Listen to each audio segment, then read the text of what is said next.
राधे राधे भक्तों, आप सभी कैसे हैं। तो भक्तों, आज है मोक्षदा एकादशी। मोक्षदा एकादशी के दिन ब्रह्म मुहूर्त में उठकर सुबह स्नान आदि व ध्यान से निवृत्त होकर व्रत का संकल्प लेना चाहिए।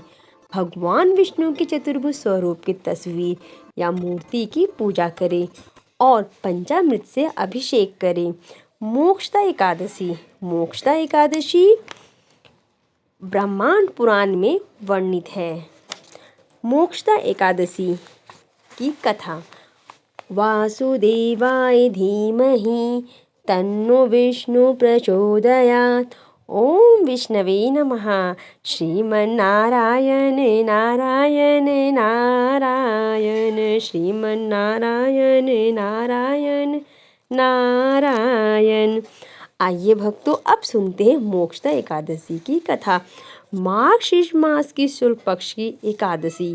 युधिष्ठिर बोले, हे भगवान कृष्ण, अब आप मुझे 26 एकादशियों का नाम, व्रत की विधि बतलाइए तथा किस देवता का पूजन करना चाहिए यह भी कहिए। भगवान जी बोले, मार्गशीर्ष मास शुक्ल पक्ष की एकादशी का नाम मोक्षदा है। यथा नाम तथा गुण, अर्थात मोक्ष देने वाला व्रत है। 12 मासों में मैं मार्गशीर्ष को उत्तम मानता हूँ। यह गीता में अर्जुन से कह चुका हूँ। इसे कृष्ण पक्ष की एकादशी से प्रेम उत्पन्न होता है और शुक्ल पक्ष का व्रत मोक्ष का दाता है। इस व्रत में दामोदर भगवान का पूजन करना चाहिए। आज व्रतधारियों को भगवान से मेरी उखल बंधन का श्रवण करना योग्य है। अब मोक्षदा एकादशी की पौराणिक कथा सुनाता हूँ। प्राचीन गोकुल नगर में बैखानस नाम का राजा धर्मात्मा और भक्त था। उसने रात्रि को सपने में अपने पूज्य पिता को नरक भोगते हुए देखा। प्रातःकाल ज्योतिषी वेद पाठी ब्राह्मणों से पूछने लगा कि मेरे पिता का उद्धार कैसे होगा। ब्राह्मण बोले, यहाँ समीप में प्रबुद्ध ऋषि का आश्रम है। उसकी शरणागत से आपके पिता शीघ्र ही स्वर्ग को चले जाएंगे। राजा पर्वत मुनि की शरण में गया।